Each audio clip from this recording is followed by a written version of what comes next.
So you're thinking about cremating your body, huh? Well, did you know that there are several different options in cremation?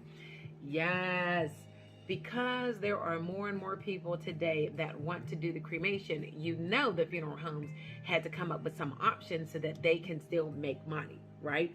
Because back in the day, it was almost like everybody did burials. And now, because the cost has gone up and up and up and it keeps going up, people are saying, you know what? Maybe I could do a cremation and save my family lots of money. All right. So what are the different options in cremation? One, you can do a direct cremation, which means that once you pass, your body is shipped directly to the crematory or to a funeral home that does cremations, and your body is cremated. The ashes are then returned to your family if, in fact, they request them. Another option would be to have a viewing, right? So you would be able to have your body present.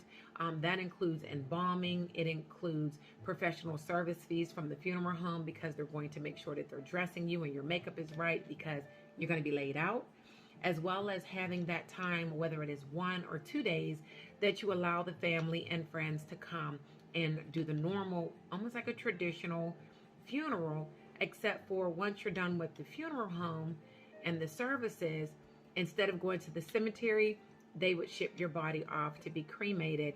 And then again, your remains would be sent back to the family if that is what they chose to do. Another option would be to have the traditional funeral, if you will, memorial there, body there, viewing, service, the whole nine. And then you're left to be cremated. And then the family comes back after the cremation has been completed, normally not the same day, but at another date, they would come back and you would actually be buried, or your ashes would just be buried with no family members or friends to view that, but you would be then buried in the ground. And that would be the professional services from the funeral home, of course, the embalming, the whole professional services, the rental of a casket. I forgot to mention that on the last option. And now you have cemetery cost, and that would be opening and closing of the ground, even if it is just for the ashes or if you're going to be placed in the mausoleum, right? And you want to know, okay, so we have these different options. And I should say that some people are direct cremated and then buried, okay? No viewing, no service. They're just cremated and then also buried, and that they would have a plot. And also the opening and closing cost associated with opening up the ground. They've gotten fancy with cremations, okay?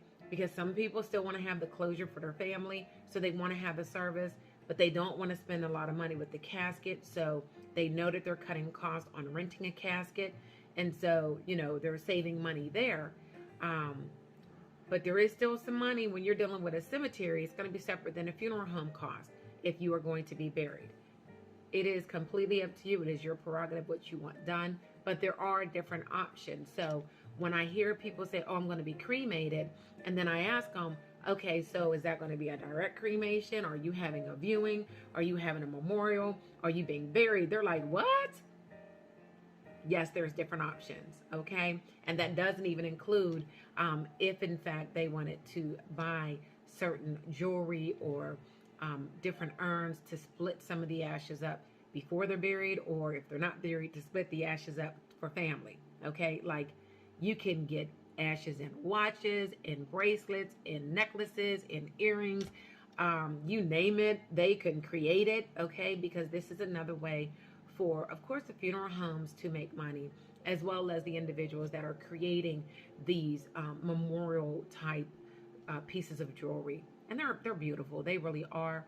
It's just, one of those things. It's just one of those things. So before you just say, I want to be cremated, put some thought in how you want to be cremated. And this is one of the reasons why I love what I do.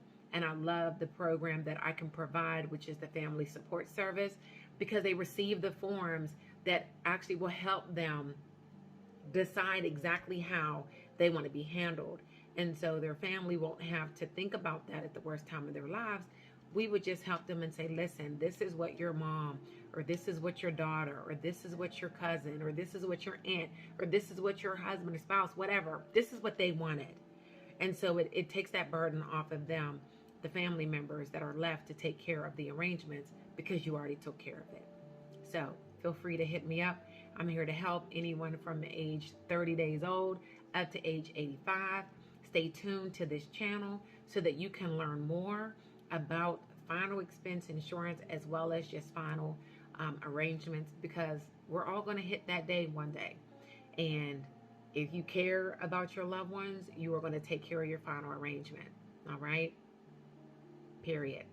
So I will be back with some more amazing information to help you guys understand. This does not have to be a depressing topic. It's not.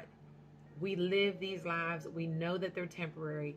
And the best thing we can do is make sure that we have the last day in order so that we're not leaving a burden. Take care, and I will see you guys. Well, I won't see you. You'll see me in the next video. Bye.